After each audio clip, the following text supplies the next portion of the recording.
On a spiritual path, he said, I see these sadhus outside, the orange-robed renunciants. And he said, where's the line between, okay, we renounce first the material world. We renounce it because we know that the truth is the soul, the truth is God, and so we let go of that which is not truth. Then in our spiritual path, we get closer to this awareness of self as God, the truth of there being nothing but God, everything is God. Where's the line between that and committing suicide? Like, why even hold on to the body then? What's the point of going through the drama, right?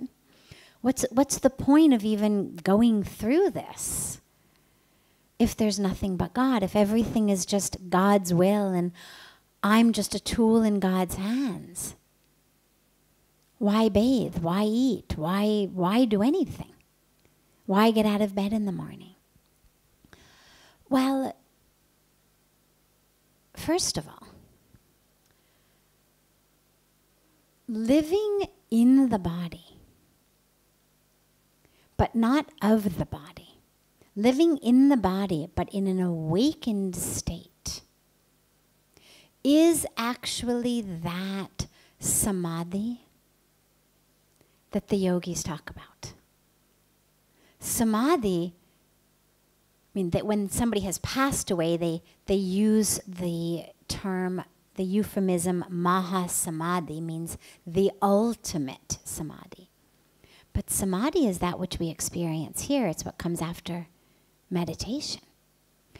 Pujya Swamiji speaks about moksha, liberation, being that which we attain in the body, not something that happens after death. And so being in the body when you no longer are a slave to it is actually a joyous experience. There becomes no reason to commit suicide. Committing suicide is that which I do when I'm fed up. I'm done enough. I'm tired of it. But if I've really had the ultimate experience of oneness, then this body is a vehicle to experience that oneness in all. If I love you deeply, well, yeah, my soul loves your soul. I know that's the ultimate truth.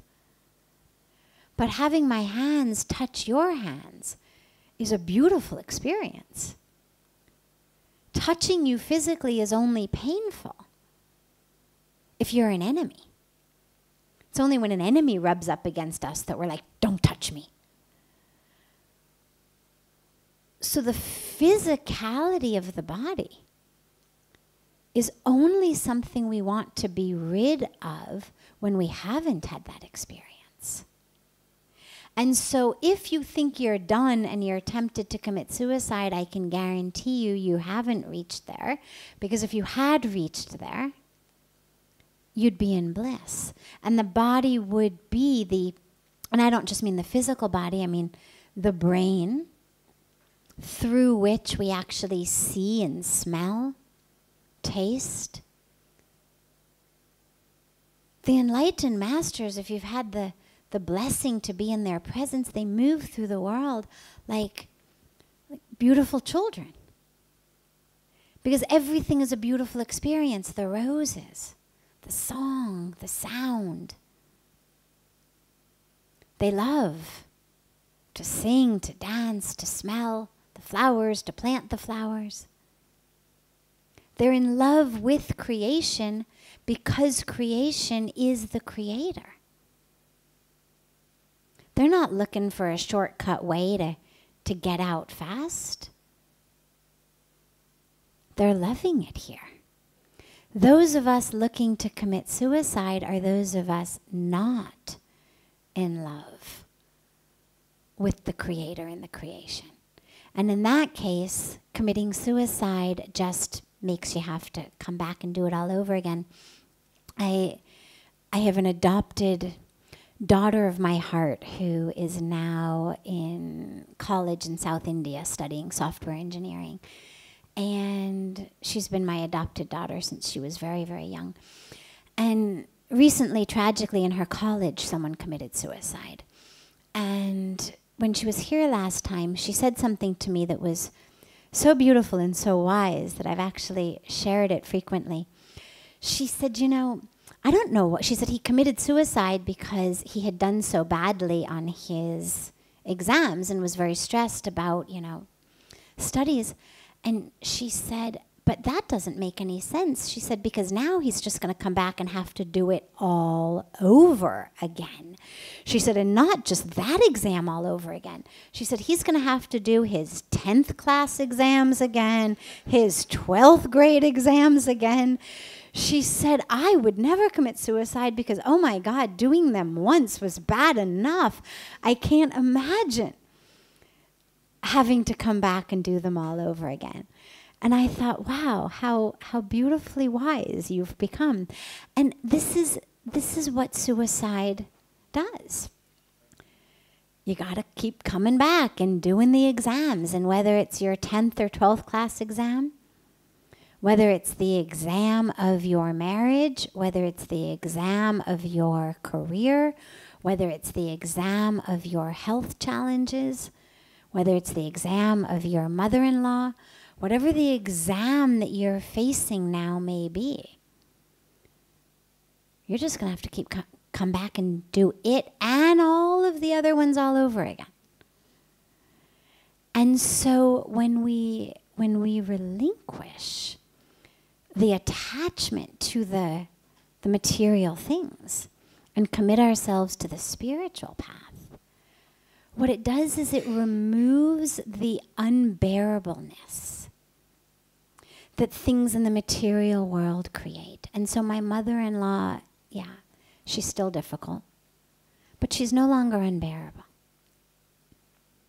My job, it's still a challenge. My boss, my colleagues, my employees, they're still difficult, but they're no longer unbearable. They're no longer the stuff that keeps me up at night. And so there's no longer any need to get out.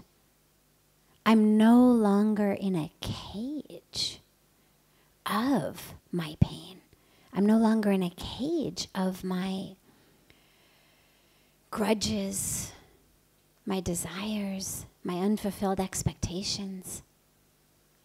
That's what leads us to suicide, is the I can't take it anymore feeling. And if I've really had a spiritual connection, then there's no sense of I can't take it anymore. Pujya Swamiji says it becomes, instead of why me, becomes, okay, God, try me. Like, I'm ready for anything. Nothing is unbearable because I'm connected. I'm with God. And because I'm able to see and recognize that it's all the stuff of this world, and I'm living deeply somewhere else already. So I don't need to stop the blood in this body. I don't need to stop the heartbeat in this body. I can move through the world with joy and peace regardless of what's going on. So they actually take us to two completely different places.